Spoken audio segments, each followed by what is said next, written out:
Bienvenue à bord, il est 8h15, nous sommes le jeudi 1er février. Dimanche, nous serons le 4 février, ce sera la journée mondiale contre le cancer. À cette occasion, nous allons nous intéresser à un cancer dont on parle un peu moins, et qui pourtant touche 12 000 nouveaux cas chaque année et se situe maintenant au 5e rang des cancers les plus fréquents dans notre pays. Je parle du cancer de la vessie. Alors, sur le banc des accusés, la cigarette, bien sûr, puisque 2 personnes sur 3 touchées sont fumeurs ou anciens fumeurs. Et pour en savoir plus, eh bien, Christelle Balestrero a rencontré un spécialiste qui nous confirme ces données.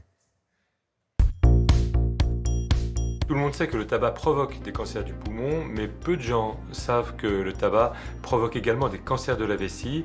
On sait par exemple que les gens qui fument ont 4 fois plus de risques d'avoir un cancer de la vessie que les non-fumeurs, et que parmi les gens qui ont des cancers de la vessie, la moitié sont des fumeurs. Donc il y a des relations étroites entre tabac et cancer de la vessie.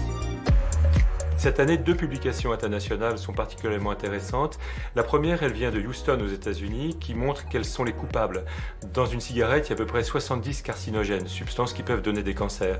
En fait, pour le cancer de la vessie, 2 ont particulièrement été isolés, le benzopyrène et les nitrosamines. Ces substances-là, on les inhale, elles passent dans le sang et puis après, elles suivent les urines et provoquent des cancers de la vessie. On pourra en voir le détail. La deuxième publication intéressante, c'est qu'il n'y a pas de petits fumeurs. Souvent, on dit moi, je fume 5-6 cigarettes, je risque rien. Pas du tout. Une autre étude anglaise a montré que moins de 10 cigarettes par jour, c'était suffisant pour doubler le risque de cancer de la vessie. Qu'est-ce qui se passe quand on fume? En fait, la fumée de cigarette est inhalée, et elle va très profondément dans les poumons, dans les alvéoles, où elle passe dans le sang. Une fois dans le sang, les substances contenues dans la fumée, qui sont donc dissoutes dans le sang, vont être filtrées par les reins et éliminées dans les urines. Et donc, elles vont être stockées, ces substances carcinogènes, dans la vessie entre 2 mictions. Et donc, elles peuvent rester plusieurs heures en attendant qu'on puisse vider sa vessie au contact des cellules de la vessie et les transformer en cellules cancéreuses. Comment limiter le risque? D'abord, il faut arrêter de fumer. Ça, c'est évident.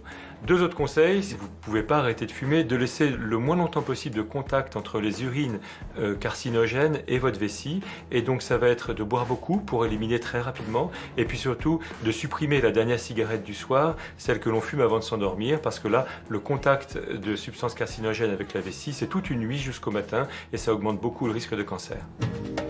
Le tabagisme passif, c'est une réalité. Lorsque quelqu'un fume à côté de vous, vous avez le risque, bien sûr, d'inhaler la fumée de sa cigarette et que les substances toxiques passent chez vous. En particulier chez les épouses de fumeurs. C'est une étude qui a été faite en Israël il y a quelques années déjà, qui a montré que l'épouse d'un fumeur a 2 fois plus de risque de cancer de la vessie que l'épouse d'un non-fumeur. Autre point très important, arrêtez la cigarette tout de suite. Il faut 20 ans sans tabac pour retrouver un risque normal de cancer de la vessie. Donc chaque année de retard est une année perdue qu'on ne rattrape pas.